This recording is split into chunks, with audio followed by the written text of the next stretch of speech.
Assalamualaikum warahmatullahi wabarakatuh. Perkenalkan, nama saya Sudanto dengan NIM 2202020155.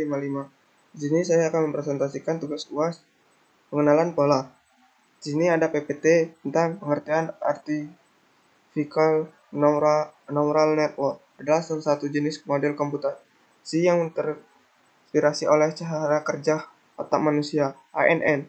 Terdiri dari sejumlah besar unit pemrosesan sederhana yang dikenal sebagai neurons atau nodes yang digunakan oleh synapse atau Artificial Neural Network (ANN) atau jaringan saraf tiruan merupakan salah satu pemodelan kompleks yang dapat memprediksi bagaimana ekosistem merespon perubahan variabel lingkungan dengan terinspirasi oleh cara kerja sistem saraf biologis, khususnya pada sel otak manusia dalam memproses informasi. Algoritma yang paling populer digunakan oleh ANN adalah Supervised Learning. Namun, hal tersebut tidak menutup kemungkinan bahwa ANN dapat digunakan untuk algoritma semi-supervised dan unsupervised learning dikarenakan model ANN terinspirasi oleh sistem saraf biologis manusia. Arsitekturnya pun dibuat seperti struktur otak manusia di mana terdiri dari neuron yang saling terhubung satu sama lain dan bentuk yang kompleks dan non-linear. Lanjut, di sini ada alur kerja dasar ANN. Yang pertama itu ada input data. Input data ini data dimasukkan melalui layar input. Yang kedua ada bobot dan bias. Tiap neuron memiliki bobot dan bias. Yang ketiga fungsi aktivitas. Fungsi ini menentukan apabila neuron akan aktif. Keempat, propagasi maju, forward propagation. Data berpindah dari lapisan ke input ke output. Kalkulasi loss. Ini perbedaan antara hasil prediksi dengan nilai target yang dihitung. Propagasi balik, back propagation. ANN memperbarui bobot dan bias. Berasi, proses forward propagation dan back propagation diulang. Sini ada kelebihan ANN. Yang pertama itu kelebihannya kemampuan belajar. Kemampuan belajar ini ANN dapat belajar dan meningkatkan kinerja dari waktu ke waktu. Kedua, yaitu pemrosesan paralel. ANN dapat memproses banyak data secara bersamaan. Yang ketiga ada fleksibilitas. ANN dapat digunakan untuk berbagai aplikasi. Yang keempat ada ketahanan terhadap kesalahan. Ini ANN memiliki kemampuan untuk tetap berfungsi dengan baik meskipun ada kesalahan. Lanjut, slide berikutnya yaitu ada kekurangan ANN. Yang pertama kekurangannya itu waktu pelatihan. Pemroses pelatihan ANN bisa sangat memakan waktu. Yang kedua, kebutuhan data yang sangat besar. ANN memerlukan sejumlah besar data untuk dilatih dengan baik. Yang ketiga, kompleksitas struktural. Itu mendesain dan menyesuaikan arsitektur jaringan yang tepat. Bisa sangat kompleks. Yang keempat, interpretabilitas, yaitu atau model ANN sering kali dianggap sebagai kotak hitam. Lanjut, slide berikutnya yaitu penggunaan ANN. Di sini klasifikasi gambar, deteksi penyakit tanaman berdasarkan gambar daun. Kedua, pengenalan suara, seperti sistem asisten suara seperti Google Assistant dan Siri. Prediksi waktu, di sini ada prediksi cuaca atau harga saham. Diagnosis medis, yaitu mendeteksi penyakit berdasarkan data medis. Lanjut, sini adalah langkah implementasi. Yang pertama, library, load dataset, membangun model, melatih model, evaluasi performa, menampilkan hasil. Referensi, yaitu pertama deep learning, Gulfstream, Iswa, Begin, Harold Corfield. Kedua, deep learning with Python Cloud. Ketiga, dataset, Pima Index, diabetes dataset. Keempat, ada transport dan labor. Lanjut, di sini ada data herd. Data herd ini yang berisi tentang ada exact, CP, trace, BPS, cool, FB, FBS, Rex, Halax, Exlang, Alt, Pick, Slope, K, Tal, dan Target. Sini kita dapat melihat data Herd. Lanjut di sini saya akan mempresentasikan data Herd CSV ke dalam bentuk logistic regression. Ini pertama kita akan mengimpor libraries yang diperlukan. Sini dapat kita lihat import pandas itu untuk manipulasi dan analisis data berbasis tabel data frame. Lanjut import NumPy. Import NumPy ini digunakan untuk operasi numerik dan manipulasi array matrix. Lanjut from screen model selection import training test split. Ini untuk membagi dataset menjadi data latih, training, dan data uji testing. Lanjut from screen processing import standard square. Ini untuk mengubah skala data agar memiliki rata-rata 0 dan standar deviasial 1. Lanjut from screen linear model import logistic regression.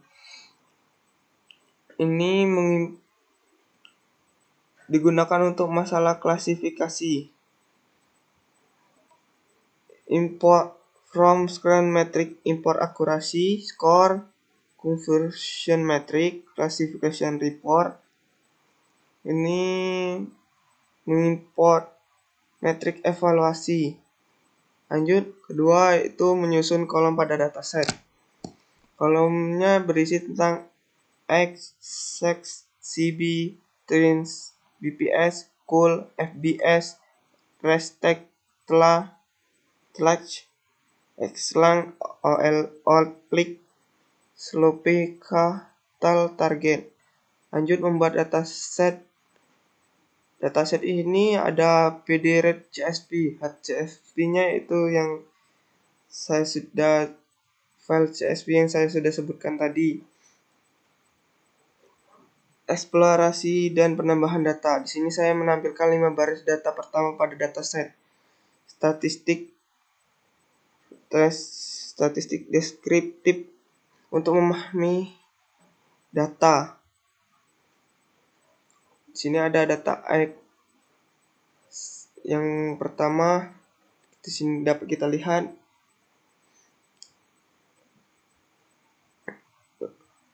lanjut mengecek data yang hilang. Di sini kita sudah cek data yang hilang, ternyata tidak ada data yang hilang. Lanjut memisahkan fitur dan target, yaitu memasukkan X data drop K axis fitur, axis 1 fitur, Y data K target. Membagi data menjadi training dan testing dengan memasukkan X train, X test, Y train, Y test, train test split, X, Y test size 0,2, random size stage 42. Melakukan normalisasi standarisasi data. Sini screen standard, extrain, scalar, scan, fit, transform, extrain. Sini dapat kita lihat X testnya, scalar, transform, X test. Sini kita memasukkan melatih model regresi logistik. Sini kita dapat model logistiknya Max Inter 200. Regressionnya logistik Max Inter 200. Memprediksi hasil YPRED model. Lanjut evaluasi model akurasi. Akurasinya bisa kita lihat di sini 0,59. Matriks kebingungan. Di sini saya print matriks kebingungannya. Di sini matriks kebingungannya yaitu kolom pertama dengan dengan nilai 29,10110. Kolom kedua 74,100. Kolom ketiga 64,200. Kolom keempat 11,110. Dan kolom kelima 20,000. Laporan klasifikasinya yaitu sini kita dapat precision, recall, F1 score, support itu dengan kolom pertama 0,64, 0,9 dengan recall 0,94, F1 score-nya yaitu 0,76, supportnya 31. Kolom keduanya precision-nya 0,40, recall-nya 0,33, F1 score-nya 0,36, supportnya 12. Kolom ketiganya 0,50, recall-nya 0,17, F1 score-nya 0,25, supportnya 12. Kolom keempatnya precision-nya 0,50, recall-nya 0,25, F1 score-nya 0,33, dan supportnya 4. Kolom sini ada akurasi makro AVG-nya 0,41. Akurasinya 0 di sini, maaf terlewat. Di sini kita dapat akurasi 0,59 dan supportnya 61. Makro AGV-nya 41, 0, recall-nya 6. Di sini ada 0,34. F1 score-nya ada 0,34, supportnya 61, AGV-nya 0,54, 0,59, 53, dan 61. Lanjut, visualisasi metrik kebingungannya di sini dapat kita lihat pada tabel negatif yaitu 29, 10,1010,